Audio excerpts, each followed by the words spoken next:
Hi, this is a VR for Forest Prepper on the occasion of his 250 subs. But once again, when I looked this morning, it was more like 330. So well done, FP, and congratulations on those subscribers. Well deserved. If you haven't already checked out FP's channel, please do so. I'll put the link below in the box so you can go and have a quick look.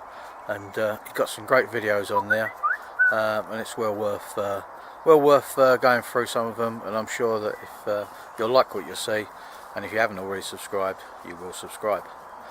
So he asked us to do a VR on our stoves, or our favourite stove. So I thought I'll just bring out my little collection, and I'll show you my favourite stove, although it's not always the one I use all the time, but I'll point out the reason why. So anyway, let's get on and I'll show you my stoves.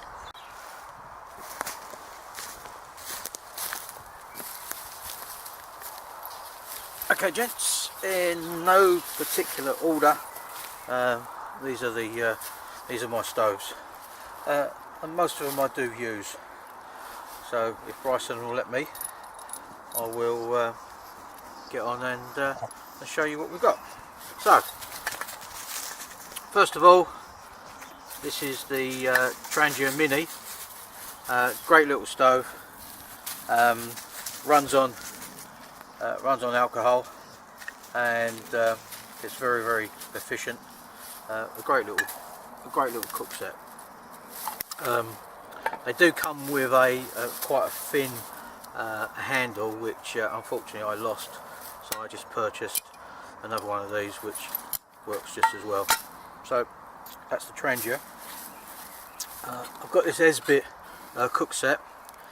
To be honest with you, when I first saw it, I wasn't that impressed with it, but I've used it on many occasions now, and I think it's a cracking little bit of kit. Ideal for boiling up a kettle of water. There's more than enough water. You can boil more than enough water there for a cup of tea, and it's big enough for one person to cook in. So all in all, for a little backpacking one, and this one I do tend to take out with me quite a lot. You can put hexi blocks in there, which is what it's designed for. There was a little tray in there which you put your hexi block in, but I drilled that out, so it will take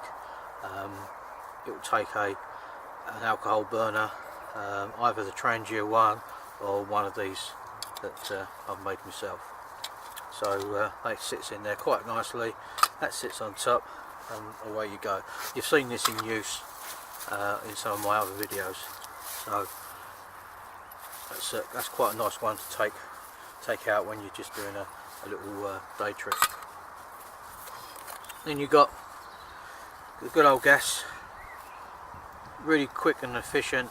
I do quite like using that. I do use it a reasonable amount, purely because it's quick and simple, and you can boil a kettle of water in that, in no time whatsoever. And you wake up in the morning, and if you want to brew on, then this is probably the best thing to do. A lot of people don't like them because gas does tend to get cold of a night time, so it's a bit sluggish first thing in the morning. But if you keep the gas wrapped up and try and keep it a little bit warm, and it works. I've never ever had a problem with it first thing. Then we come on to the old hobo stove. It's just a little thing that I knocked up from, people call them the IKEA stoves, because I think that's where these first came from, IKEA, but I actually purchased this in another well-known supermarket that like to help you a little bit. Thank you, Bryson. So, and I also purchased this stainless steel storage jar, which actually it does fit in there really nicely, and with the addition of a couple of tent pegs, I fashioned this out of an old skewer. Just drilled a couple of holes in the side of this, and that works perfectly as a cook pot. And this will, so versatile this, you can either use it like fire in there, or you can move these down. You can put an alcohol burner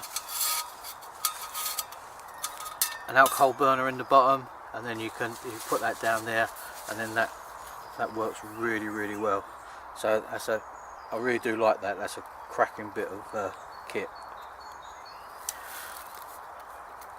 Okay, over here we've got the bog standard Hexi block burner. I always carry this in my pack, because it's always handy as a backup.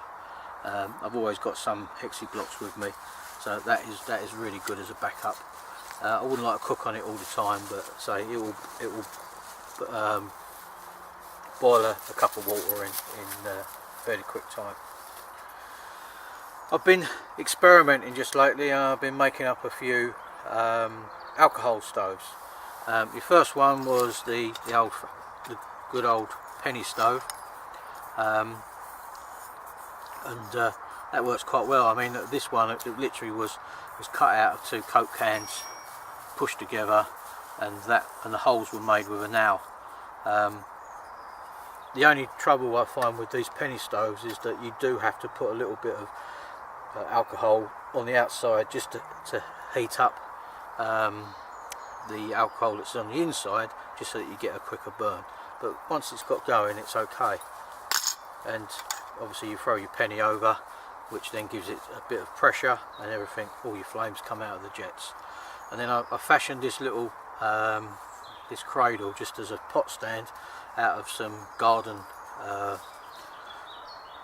wire, you know. So it's and then that sits in there quite nicely, and you can put your pot on top of it, and it works quite well.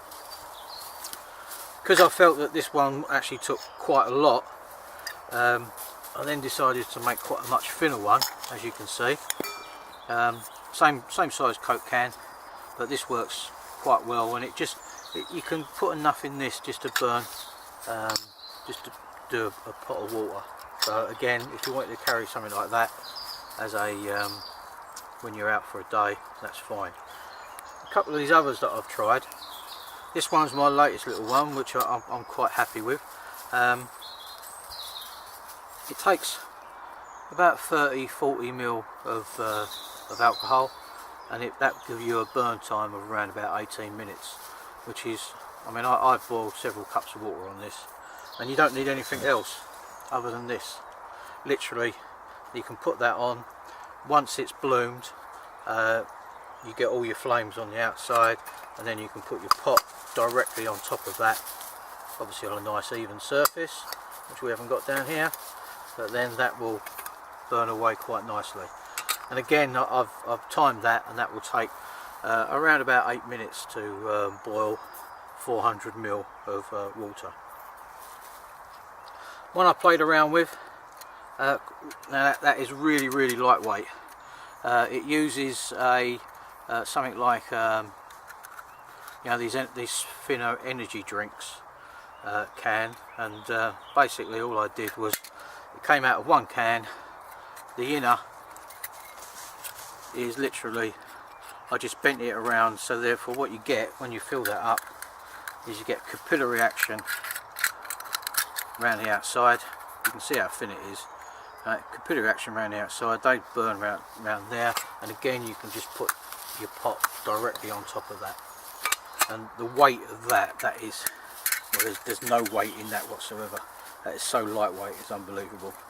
Again, I've made up a couple of these, and you know, you can put it straight on that, or you can just put it on that, but again, the weight is negligible. I started doing these purely because a guy at one of our meets is well into backpacking, and he was saying about using lightweight stoves.